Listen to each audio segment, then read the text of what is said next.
লখিমপুৰ জিলাৰ ৰাংচালি আদিবাসী উচ্চ মাধ্যমিক বিদ্যালয়ত শনিবাৰে এখনি বিদায় সম্বৰ্ধনা সভা অনুষ্ঠিত কৰা হয়। বিদ্যালয়খনৰ প্ৰতিষ্ঠাপক সহ শিক্ষয়িত্ৰী অনিমা বৰুৱাই 1990 চনৰে পৰা এই বিদ্যালয়ত কৰ্মৰত আছিল। অনিমা বৰুৱাই এই বিদ্যালয়ৰ পৰা অৱসৰ গ্ৰহণ কৰাত বিদায় সম্বৰ্ধনা সভা অনুষ্ঠিত কৰা হয়। আনহাতে এই বিদ্যালয়ৰ পৰা পূৰ্বতে অৱসৰ গ্ৰহণ কৰা চেনাউল ৰহমানকো উক্ত অনুষ্ঠানতে আনুষ্ঠানিকভাৱে বিদায় জনোৱা হয়। এই উদ্দেশ্যে আয়োজিত সভাত সভাপতিত্ব কৰে বিদ্যালয়ৰ পৰিচালনা সমিতিৰ সভাপতি ৰাকেশ হৰয়ে। সভাত বিদ্যালয়খনৰ প্ৰধান শিক্ষক বাবুল পাঠক, ৰাংচালি গাঁও প্ৰধান নকুল কেকেটা, জন কেকেটা, আলেফ আলীৰ লগতে বিদ্যালয়ৰ ছাত্ৰ-ছাত্ৰী আৰু শিক্ষক-শিক্ষয়িত্ৰীসকল উপস্থিত থাকে। এই বিদায় বেলিকা অনিমা বৰুৱাক এখনি শৰাই, এখনি গামোচা, এখন চেলেং, এখন সম্বৰ্ধনা পত্ৰ, এখনি ধৰ্মগ্ৰন্থৰে সম্বৰ্ধনা জনোৱা হয়। আমি পোনপ্ৰথমে আমি চৰকাৰক ধন্যবাদ জনাইছোঁ। এনেকুৱা এটা অঞ্চলত 1990 চনত এই স্কুল স্থাপন কৰা হৈছিল আৰু চৰকাৰখনে যোৱা 2013 চনত এই গাঁৱত, এই অঞ্চলত পিছ পৰি থকা এটা গাঁৱত এই স্কুলটো চৰকাৰীকৰণ কৰাত তেওঁলোকে সঁহাৰি দিয়াত আমি ধন্যবাদ জ্ঞাপন কৰিছোঁ।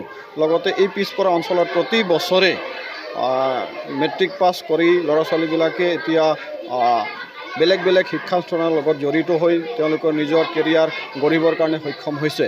কিন্তু আমাৰ এই অঞ্চলত আমি বাসিন্দা হোৱাৰ কাৰণে এই ৰাংচালি যি হাইস্কুল, এই স্কুলৰ যিটো পৰিৱেশটো আমি নিশ্চয় আমি কষ্ট আমি পাওঁ, যিহেতু এই অঞ্চলত এই স্কুলটো পিছপৰা অঞ্চলত আছে আৰু গাঁৱত আছে। গাঁৱত থকাৰ কাৰণে ইয়াতে কেতিয়াবা আমি অনৈতিক কাৰ্যকলাপবিলাক আমি দেখোঁ, যাৰ কাৰণে আমি দুখিত। এনেকুৱা শিক্ষা অনুষ্ঠানত তেওঁলোকে এনেকুৱা দেখুৱাব নালাগে, তেনেকৈ আমি দেখোঁ। যোৱা 2 সপ্তাহৰ আগতে স্কুলত যি পানীৰ যি মেচিন তাকো চুৰ কৰি নিয়া আমি দেখিছোঁ আৰু পুলিচ প্ৰশাসনক দেখাইছোঁ। পুলিচ প্ৰশাসনে ইয়াত আহিছে, দেখিছে। সেইকাৰণে আমি এই অনুষ্ঠানটোৰ জৰিয়তে, এই বিদায় অনুষ্ঠানটোৰ জৰিয়তে আমি চৰকাৰক আমি আহ্বান জনাব বিচাৰিছোঁ যে এই অঞ্চলত এনেকুৱা এটা স্কুল আছে য'ত প্ৰতি বছৰে ল'ৰা ছোৱালীবিলাকে শিক্ষাৰ ক্ষেত্ৰত আগবাঢ়ি গৈ আছে। আৰু এই স্কুলৰ যিটো মাটিকালি ক'ব গ'লে আমাৰ এই স্কুলত প্ৰায় 16 বিঘা আছে, কিন্তু 16 বিঘা মাটিত নাই।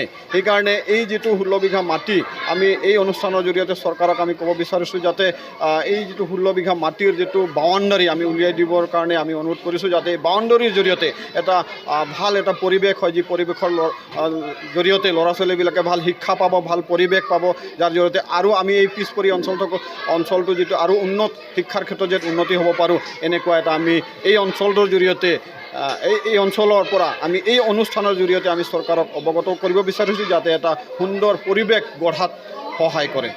লখিমপুৰৰ পৰা ৰাহানুদ্দিন আহমেদৰ ৰিপৰ্ট, অসম আদিত্য।